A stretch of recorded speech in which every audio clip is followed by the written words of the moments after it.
Good morning, ladies and gentlemen. Welcome to Power to Negotiate.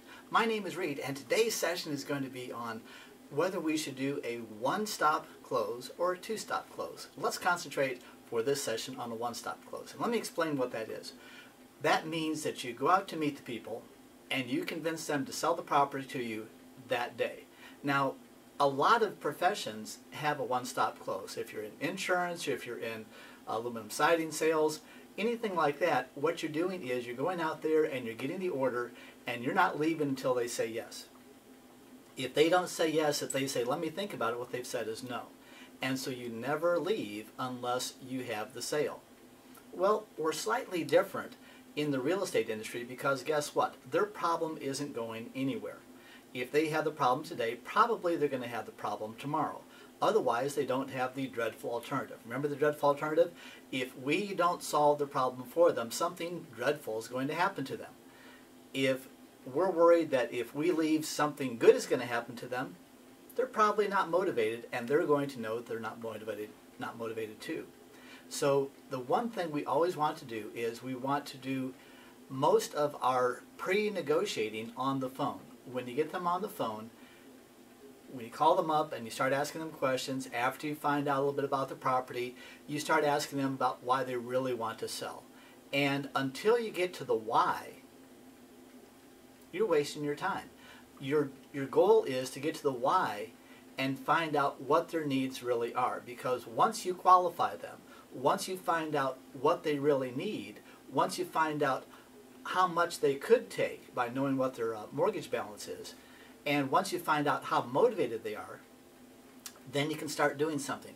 But let's use $100,000 as a nice round number. Let's say the house is worth $100,000 and they've got a $90,000 first mortgage on the property. They can't sell it through a realtor. A realtor is going to ask for a 6% commission after closing cost. There's really not enough money there for a realtor to get paid, or at least the realtor is going to think that. And so what are their choices? Well, they can stay in the house, but if they have to leave, that might not be an attractive option. However, since we have the lease option capability, that we're going to take over the property and we're going to lease it to a tenant buyer and we're going to hold it long term, that equity will appreciate over time. And so we have a solution where no one else might not have a solution. So this is a way to go ahead and find out if you're even going to be in the right ballpark. And then when you get out there, you want to ask them questions. I try to never tell people anything. Because why? Because if I tell you, it might be a lie. If you tell me, it's always going to be the truth, at least according to you. Your job is to find out exactly what the questions are to ask. So getting back to the one-stop close, I want to do as much as I possibly can on the phone to find out what their needs are ahead of time. So that when I get out there to meet them, what's going to happen is they've already been thinking this over, and I've already done most of my groundwork on the phone. Now, if you don't do a lot of groundwork on the phone and you come up to them and say, hey, I'd like to buy your property for $90,000, and that's the declining mortgage balance, not what you owe not what it's worth right now, they're probably going to be shocked and offended. But if you start asking them questions, same example, Mr. and Mrs. Seller, you've tried to list the property and realtors have told you there's not enough equity. Is that correct? Now, we just made a statement we made into a question by asking them, is that correct? And they're going to say yes. Can you tell me why they said they couldn't list the property for you? And here is an open-ended question. They're going to go ahead and explain that there's not enough equity. And so you're going to ask them, okay, so there's not enough equity for a realtor to list it, and so you've been trying to sell it on your own, and you haven't had any success. Is that correct? They're going to say yes. So, and here's a critical question. If I don't buy the property today, what's going to happen to it? That's a great question to ask.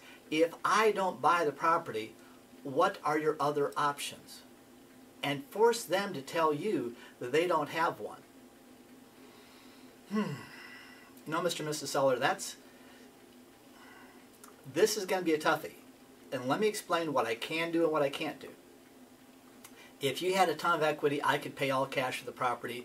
You walk away from the property and everybody be happy. There's no equity.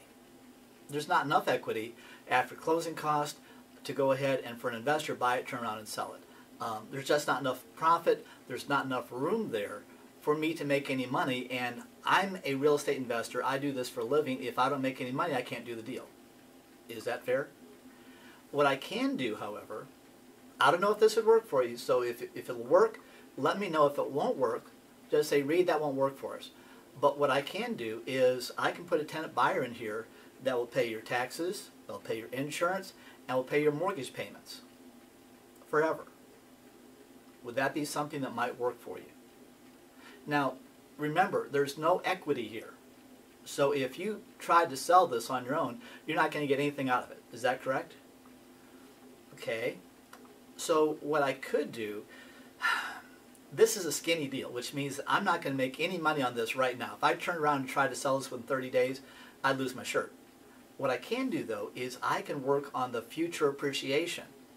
But I'm taking a risk there. The only way this would make sense is if I could buy this property for the declining mortgage balance, which means that you're not going to make any money now, right? How about we say that the purchase price is going to be whatever the mortgage balance will be at the time we execute the option. That's the only way I see to make this happen. Would that work for you? If I could have all of the taxes and the insurance and the mortgage payments made, and you didn't have to do any repairs or any maintenance, and you were still able to write off your interest expense and still write this off as a deduction on your taxes, would that work for you? If they say yes, what you've done is you've transformed the conversation from I want this price to this is a problem. How are we going to handle this problem? I can make this happen, but here's how I can make it happen. And you ask them questions. And I want you to understand, your goal is to not be all that interested. Your goal is to, I have a solution, you're not going to like it. It might work. I don't really like it myself, but if we both give a little bit, it might work. Here's what the solution is. If you want it, great. If you don't want it, I've got other deals that are better than this out there. That's your attitude. I'd love to help you, but this is a skinny deal. The only way I can see it working is I buy it on a lease option for as long as your mortgage balance, mortgage term is. If it's another 27 years, let's make it a 27-year lease option. If you sold it today, you wouldn't make any money out of it, correct? Okay, and you don't want to rent the property yourself, is that correct? Okay, so what other options do you have? I don't see any, do you? Here's what we can do. I'll do a lease option, and the option period will be for the length of your mortgage. And the purchase price, when I finally execute the option, will be the declining mortgage balance. If that works for you, great. If it doesn't, let's shake hands and we'll walk away as friends. Is that fair? Notice my attitude. I'm not forcing them to do anything. I'm disclosing everything. I'm giving them every option under the sun and saying, if you want to rent it yourself, go for it. But the only way I can take this is if I do this, this, and this. If that'll work for you, great. If that won't work for you, that's great too. And I force them to either say yes or say no. Now, that's on the one-stop close, but remember, I've done most of my preliminary prep in the phone call. I found out a little bit of information. I found out the why. I found out the address of the property and done my research. I've had them tell me what they think the property's worth. I've done online valuations to see what I think the property's worth.